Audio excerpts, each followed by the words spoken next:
কেমন আছো বন্ধুরা? আশা করি সবাই ভালো আছো, আমিও ভালো আছি। তো আজকে আমি এই যে করব, অফিস থেকে এলাম একটু আগেই এলাম। এই যে বেগুন আলু দিয়ে এই যে ইলিশ মাছটা একটু কাটতে গিয়ে উল্টোপাল্টা হয়ে গেছে, যাই হোক, দিয়ে একটুখানি কালো জিরে দিয়ে ঝোল করব। অনেক দিন পর করছি, কেমন করছি কিভাবে করছি দেখতে থাকো। কেমন রান্নায় তাহলে ফিরে যাই।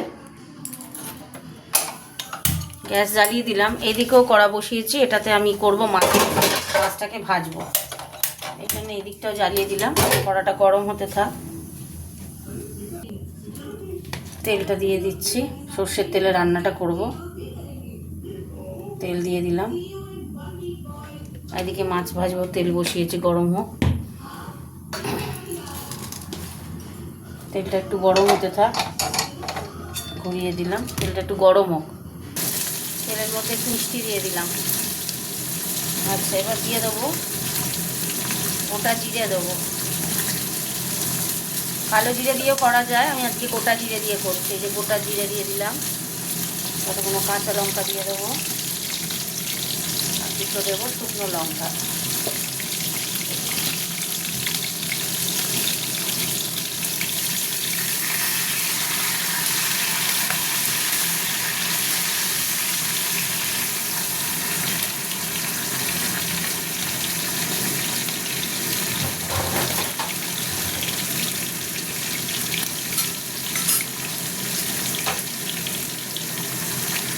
তেল গরম হয়ে গেছে, এবার আমি দিয়ে দেবো,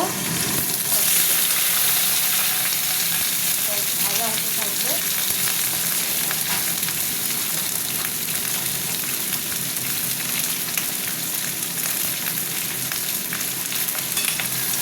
আজকে আর আলাদা করে বেগুন ভাজবো না, বেগুন আলুর সাথে আমি ভাজবো। এটা ভাজা হতে থাক। এদিকে এটা ভাজা হয়ে গেছে, এবার আমি টমেটোগুলো দিয়ে দিচ্ছি। টমেটোটা দিয়ে আবারও ভাজবো। এটা তো কিছু দেবো না, শুধু হলুদ গুঁড়ো আর একটু লঙ্কা গুঁড়ো দেবো। তাই জন্য এই টমেটোর জন্য এটাতে তরকারিটা টেস্টি হবে। হতে থাক, ও একটু নুন দিয়ে দেবো।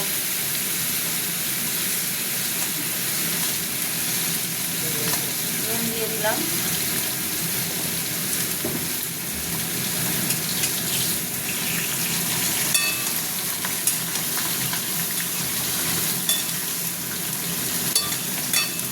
আর এই যে এইদিকে মাছ ভাজছি, এটা মুড়োটা ভাজা হচ্ছে। এই যে মাছ ভাজছি, হতে থাক।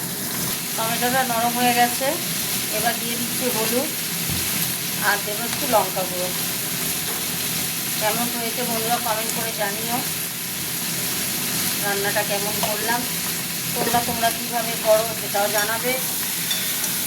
এখন আরও একটু ভাজা ভাজা করবো, কারণ যতক্ষণ না হলুদের গন্ধটা কেটে যাবে ততক্ষণ আমি জল দেবো না। এবার জল দিয়ে দেবো, হতে থাক, নাড়াচাড়া করি। হলুদ গন্ধটা কেটে গেলে জল দেবো। এবার আমি জল দিয়ে দিচ্ছি।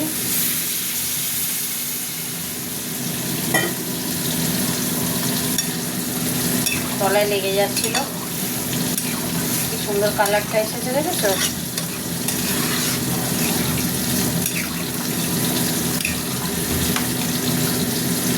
বেগুন তো নরম, বেগুনটা একটু তাড়াতাড়ি হয়ে গেছে। যা হয়েছে, নুন লাগবে, একটু মিষ্টি লাগবে। নুন দিয়ে দিলাম,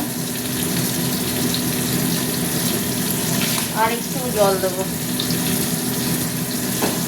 এবার মিষ্টি দেবো একটু, চিনিটা তেলে বেশি ছিল না, মিষ্টি দিয়ে দিলাম। এখন দেবো না, ঝোলটা ফুটবে, নামানোর আগে মাছটা দিতে হবে। মাছটা কাটতে গিয়ে সব কেটে কুটে গেছে, তো তাও এটা হতে থাক। আমি কতগুলো লঙ্কা দিয়ে দিলাম, আর ধনে পাতার যে ডাঁটির দিকগুলো আমি একটু আগে থেকে দিয়ে দিলাম, আর পাতাগুলো ওপরে নামানোর সময় দেবো। এটা দিয়ে একটু নাড়িয়ে মিশ্রণ করে দিই। এখন তো মাছ দেবো না, হতে থাক এটা।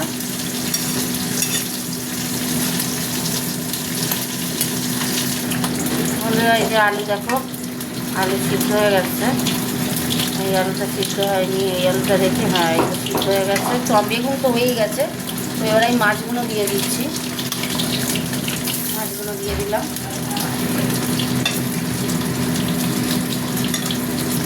এবার হ্যাঁ দেবো, এবার চাপা দেবো। হয়ে গেছে আমার রান্না, এখন আর একটু হবে, হলে হতে থাকার একটু। আমার হয়ে গেছে বন্ধুরা। এবার একটু সর্ষের তেল দিয়ে দেবো ওপর দিয়ে। ইলিশ মাছ বানিয়ে সর্ষের তেল, কোনো মশলা দিলাম না, দেখলে তো, শুধু ধনেপাতা, হলুদ গুঁড়ো, লঙ্কা গুঁড়ো একটু দিয়ে, জিরে ফোড়ন দিয়ে করলাম। এই ঝোল খেতে সুন্দর হয়। দিয়ে দিলাম, গ্যাস অফ করে দিলাম, চাপা দিয়ে দিলাম। তো আমার ইলিশ মাছ বেগুন আলু দিয়ে ঝোল কমপ্লিট। তোমাদের সাথে একটু কথা বলে নিই। কালো জিরে দিয়েও করা যায়, আবার গোটা জিরে দিয়েও করা যায়। হ্যাঁ, ঝোল যেভাবে তুমি করবে। তো আমি জিরে ফোড়ন দিয়ে, আজকে কালো জিরে দিয়ে আমি করি, আজকে জিরে ফোড়ন দিয়ে করলাম। তোমরা একটু আমাকে জানিও কেমন হয়েছে, কমেন্ট করে দেখে, কমেন্ট করে রান্নাটা দেখো মন দিয়ে, তেমন কমেন্ট করে জানিও। তাহলে টাটা সবাইকে, গুড নাইট সবাইকে, গুড নাইট।